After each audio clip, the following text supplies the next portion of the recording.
بسم اللہ الرحمن الرحیم۔ نعرہ تکبیر، نعرہ تکبیر، شان رسالت، شان رسالت، رہبر اور رہنما۔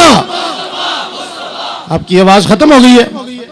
رہبر اور رہنما، ہاتھ ہلا کے، رہبر اور رہنما، رہبر اور رہنما، مصطفیٰ کا ہم سفر، مصطفیٰ کا ہم سفر، مصطفیٰ کا ہم سفر، گلی گلی نگر نگر، گلی گلی نگر نگر، گلی گلی نگر نگر، جامع القرآن، جامع القرآن، ناشر القرآن، چمن چمن کلی کلی، چمن چمن کلی کلی، چمن چمن کلی کلی، حضرت مولانا الیاس گمن صاحب۔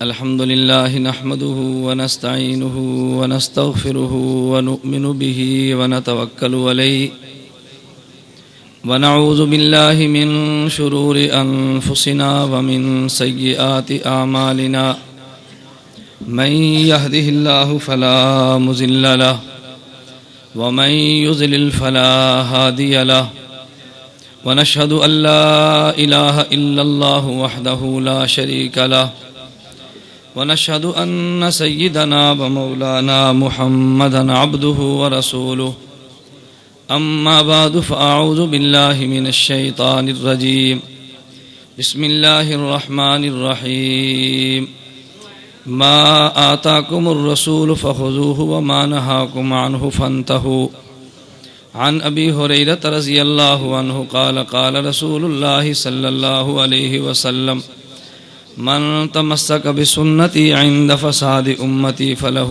اجر 100 شهيد عن عبد الله بن مسعود رضي الله عنه قال قال رسول الله صلى الله عليه وسلم إن من الشعر حكمة عن عبد الله بن عباس رضي الله عنهما قال قال رسول الله صلى الله عليه وسلم إن من الشعر حكمة اللهم صل على محمد وعلى آل محمد كما صليت على إبراهيم وعلى آل إبراهيم إنك حميد مجيد اللهم بارك على محمد وعلى آل محمد كما باركت على إبراهيم وعلى آل إبراهيم إنك حميد مجيد۔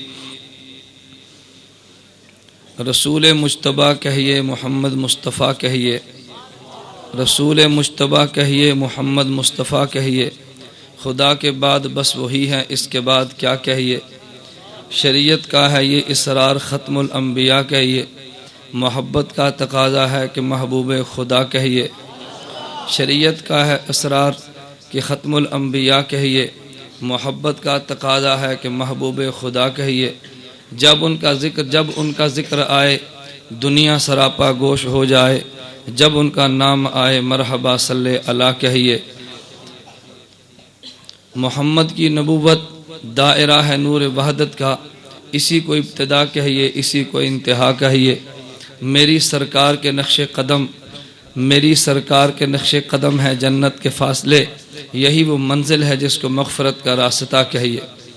سلام اس پر کہ جس نے بے قصوں کی دستگیری کی، سلام اس پر کہ جس نے بادشاہی میں فقیری کی، سلام اس پر کہ اسرار محبت جس نے سمجھائے، سلام اس پر کہ جس نے زخم کھائے پھول برسائے، سلام اس پر جو خون کے پیاسوں کو قبائیں دیتا تھا، سلام اس پر جو گالیاں سن کر بھی دعائیں دیتا تھا، سلام اس پر کہ جس کے گھر نہ چاندی تھی نہ سونا تھا، سلام اس پر کہ ٹوٹا ہوا بوریا جس کا بچھونا تھا، سلام اس پر جو سچائی کی خاطر دکھ اٹھاتا تھا، سلام اس پر جو بھوکا رہ کے اوروں کو کھلاتا تھا، سلام اس پر کہ جس نے کھول دی مشکیں اسیروں کی، سلام اس پر کہ جس نے بھر دی جھولیاں فقیروں کی۔ میرے نہایت قابل صد احترام بزرگوں، اہل سنت والجماعت سے تعلق رکھنے والے غیور مسلمان نوجوان دوستوں اور بھائیوں، آپ حضرات نے اشتہارات کے ذریعے پڑھا ہے ہماری آج کی کانفرنس کا نام ہے محافل حمد اور محفل نعت۔ تو میں اسی عنوان سے آج آپ کے سامنے گفتگو کروں گا۔ ہر خطیب کا اپنا ذوق اور مزاج ہے، میری آپ اس کو مجبوری سمجھیں یا کمزوری سمجھیں کہ اسٹیج پر اسی موضوع پر گفتگو کرتا ہوں جو اشتہار پر دے دیا جائے۔ نمبر 2، میں باوجود اس کے کہ اپنے ایک کاس پہ گفتگو کرتا ہوں لیکن بلانے والے کی رعایت ضرور کرتا ہوں، کیونکہ مجھے قاری یاسین صاحب دامت برکاتہم نے حکم دیا کہ آج کے جلسے میں تو نے حمد و نعت کے حوالے ہی سے گفتگو کرنی ہے، تو میں نے کہا چلو آج 2-4 بات اسی پہ کر لیں گے، اس لیے کہ ہمارا تعلق اکابرین علماء دیوبند کے ساتھ ہے۔ اللہ پاک قاسم ننوتوی نور اللہ مرقدہ کی قبر پہ کروڑوں رحمت نازل فرمائے۔ قاسم العلوم والخیرات مولانا قاسم ننوتوی نے ایک ننار کے نیچے جو چھوٹا سا پودا، اس کے نیچے ایک چھوٹا سا مدرسہ قائم کیا جو آج دارالعلوم دیوبند کی صورت میں ایک عظیم یونیورسٹی بنا۔ اس درخت کے نیچے سے ایک استاد جس کا نام شیخ الہند محمود حسن تھا اور ایک شاگرد جس کا نام محمود حسن تھا، پڑھنے والا بھی محمود اور پڑھانے والا بھی محمود، جس نے پڑھایا اس کے نام میں بھی حمد تھا، جس نے پڑھا اس کے نام میں بھی حمد تھا۔ میرے دوستو، عجیب بات یہ کہ جس اللہ نے نبی کو بھیجا، ہمارا وہ اللہ بھی قابل حمد ہے۔ جس نبی کو اللہ نے ہمیں نبی بنا کے دیا اس کا نام بھی محمد ہے، تو محمد کے لفظ کے اندر بھی حمد ہے۔ پھر اللہ نے قرآن میں اپنے پیغمبر کے 2 نام تذکرے کیے، 2 نام ذاتی بیان کیے، باقی وصفی بیان کیے۔ ذاتی نام جو قرآن میں اللہ نے حضور کے بیان فرمائے، ان میں سے ایک کا نام محمد ہے اور دوسرا احمد ہے۔ میرا اللہ چاہتا تو اپنے نبی کو اور نام بھی دیتا، لیکن اللہ نے نبی کے لیے نام محمد تجویز کیا، اس لیے کہ اگر اللہ ہمارے نبی کو نام کریم دیتا تو کریم کا معنی ایک ہوتا، اللہ نبی کو نام رحیم دیتا تو معنی ایک ہوتا، اللہ نبی کو نام رؤوف دیتا تو معنی ایک ہوتا۔ اللہ نے پیغمبر کو نام محمد دیا، کیوں؟ اس لیے کہ اللہ کے کائنات میں خزانے میں، اللہ کی اس کائنات میں، اللہ کے خزانے میں ایک شخص تھا جس کا نام اللہ نے محمد تجویز کیا اور جس کو اللہ نے ختم نبوت کا تاج پہنایا۔ اللہ نے اس کو سب سے آخر میں نبی بنا کے بھیجا، سارے اوصاف کا جامع بنایا، تو اللہ نے نام بھی وہ دیا جس میں صفت نہیں ساری صفات آ گئی۔ اگر کوئی تم سے پوچھے بھی محمد کا معنی کیا ہے تو محمد کے سارے معنی بیان کرنے بڑے مشکل ہیں۔ مختصر الفاظ میں ہم یہ بات کہتے ہیں کہ محمد اسے کہتے ہیں صلی اللہ علیہ وسلم الذی اجتمعت فیہ الخصال المحمودہ کلھا، کہ جس کے نام میں ساری صفتیں جمع ہو جائے اس کا نام محمد ہے۔ تو ہماری آج کی کانفرنس کا نام ہے محفل حمد و نعت۔ ایک ہوتی ہے حمد اور ایک ہوتی ہے نعت۔ اگرچہ لغت میں حمد اور نعت کے اندر کوئی فرق نہیں ہے، حمد کا معنی ہے تعریف کرنا، نعت کا معنی بھی ہے تعریف کرنا، لیکن ہماری آج کی زبان میں حمد و نعت میں فرق کر دیا گیا۔ جب اللہ کی بزرگی بیان کی جائے اس کو حمد کہتے ہیں، جب پیغمبر کو صاحب بیان کیے جس کو نعت کہتے ہیں۔ میں اس پہ ایک بات کہنے لگا ہوں، کبھی کبھی یوں ہوگا کہ لغت میں 2 لفظوں کا معنی ایک ہوگا لیکن عرف ان کا معنی الگ الگ کر دے گا، اور جس کا معنی لغت میں ایک ہو عرف اس کے 2 معنی الگ کر دیں، اس میں دلیل میں لغت کو پیش نہیں کیا جاتا بلکہ اس میں دلیل میں بطور عرف کو پیش کیا جاتا ہے۔ یہ اگر اصول ہمارے ذہن میں آ جائے تو شریعت کے بہت سارے مسائل ایسے ہیں جو حل ہوتے چلے جائیں گے۔ بہت سے لوگ ان مسائل کو سمجھتے نہیں تو نتیجہ بالکل الٹ نکلتا ہے۔ میرے دوستو یاد رکھ لیں، شریعت 3 چیزوں کا نام ہے۔ نمبر 1 عقائد، نمبر 2 مسائل اور نمبر 3 اخلاق۔ یہ 3 چیزیں ملے تو شریعت بنتی ہے۔ عقائد کو نکال دے شریعت نہیں بنتی، مسائل کو نکال دو شریعت نہیں بنتی، اخلاق کو نکال دو شریعت نہیں بنتی۔ تو شریعت کے 3 حصے ہیں، ایک حصے کا نام عقائد ہے، ایک حصے کا نام مسائل ہے اور ایک حصے کا نام اخلاق ہے۔ تو ظاہر جب شریعت کے 3 حصے ہیں، ان 3 حصوں کو پڑھنے کے لیے 3 علم چاہیے تھے، تو ایک علم جس میں عقائد زیر باس آتے ہیں اس علم کا نام علم کلام ہے، اور جس میں مسائل زیر باس آتے ہیں اس کا نام علم فقہ ہے، جس میں اخلاق زیر بحث آتے ہیں اس کا نام علم تصوف ہے، اور جو علم عقائد کا ماہر ہو اس کو متکلم کہتے ہیں، علم فقہ کے ماہر کو فقیہ اور مجتہد کہتے ہیں، اور علم اخلاق کے ماہر کو صوفی اور مرشد کہتے ہیں۔ اس لیے میں کہتا ہوں عقائد کو چھوڑ دو شریعت نہیں بنتی، مسائل کو چھوڑ دو شریعت نہیں بنتی، اخلاق کو چھوڑ دو شریعت نہیں بنتی۔ اگر علم کلام کا انکار کرو شریعت مکمل نہیں ہوتی، علم فقہ کا انکار کرو شریعت مکمل نہیں ہوتی، علم اخلاق کا انکار کرو شریعت مکمل نہیں ہوتی۔ علم کلام کے ماہر متکلم کو چھوڑ دو، علم کلام نہیں آتا، فقہ کے ماہر فقیہ کو چھوڑ دو، علم فقہ نہیں آتا، علم اخلاق کے ماہر صوفی کو چھوڑ دو، علم اخلاق بھی نہیں آتا۔ اس لیے اگر